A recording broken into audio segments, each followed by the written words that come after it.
Good day, everyone. I am Alisa Tabambanwa. I am part of the group days from BSIT 31, and as part of our requirement for the IT elective 3, this is our audit report for the supply management information system developed by the Astral Angels. So for the audit, I am assigned also to discuss the main process flow of the system, SMIS, and it is about the comparison of the proposed process versus the current working system. So here we can see for the user, the process is start, log into SMIS credentials provided by SuperAdmin.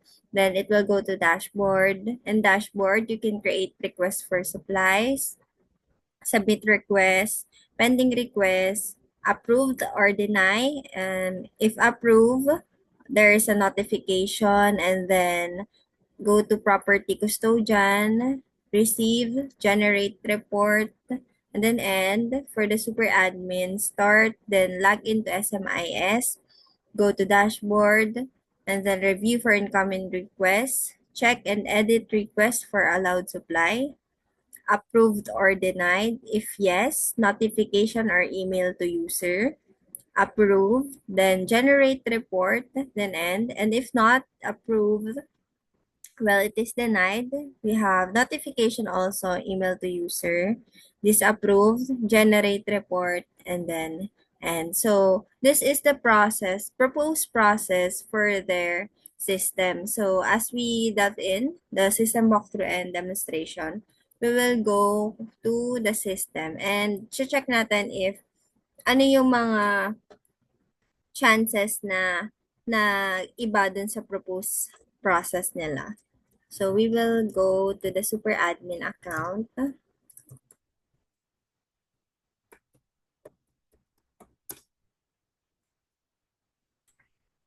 So yes, upon logging in,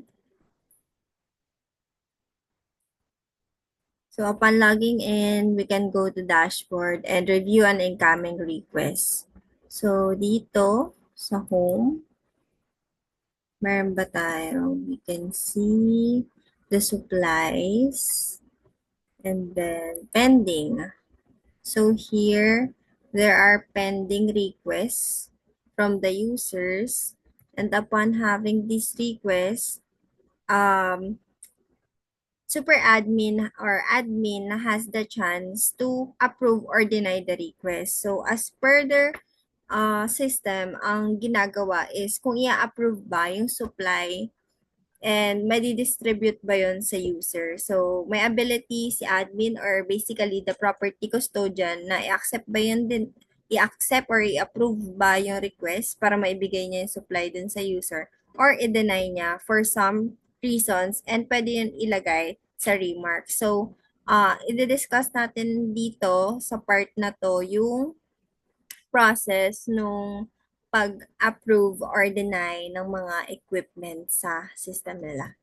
So here, let's say we will approve the request. So dito daw, and then, yeah, merong lalabas na debug information wherein the status of the print is not printed yet and the save button is disabled. So let's click the OK button. So meron dito yung mga list of requests or pending requests. Paper bond white, long bond paper, staple wire, ink dispenser. So, nakabase to sa decision ng super admin or admin well as the property custodian kung meron pa bang stock na available and kung wala, merong part dito ng remarks wherein pwede niyang ilagay. So, let's say, approve natin tong mga to and print.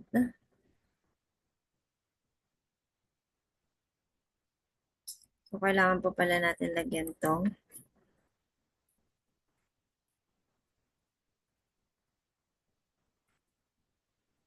Yes, I printed.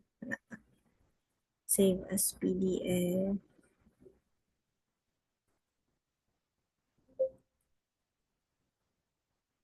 Yes, I printed and saved. Approve batch.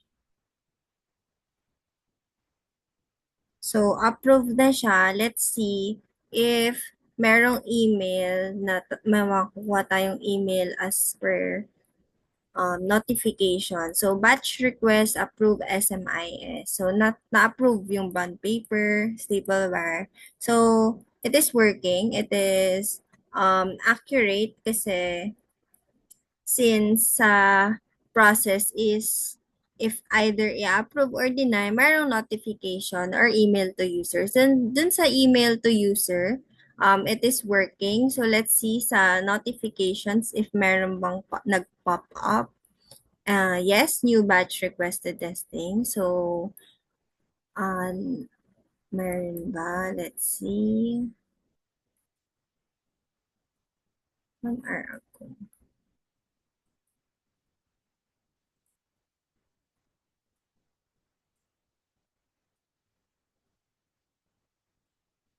So, dito, parang hindi pa nag-match.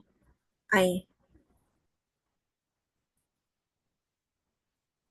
so dito tayo sa account ni user. And yes, nag-notify din sa side ng user, kumbaga, working yung notification nila. So, tama lang pala na sa user nagre-reflect yung notification since sila yung nag-aabang kung approve ba yung request nila. Ang notification pala sa user sa super admin is for the request lang. So, new batch request. So, definitely yung notification for approval and denial is sa user. Then, approved. May generate report. It is working. Go to property custodian. Receive. Generate report and all. So, basically, the proposed process flow, same naman siya halos sa current system na meron.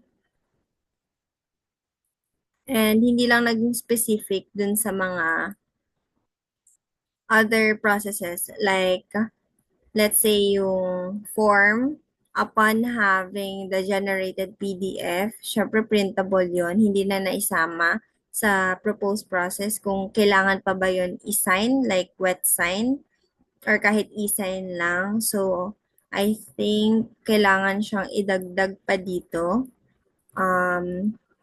And also the processes for other features such as reports, wala rin siya dito.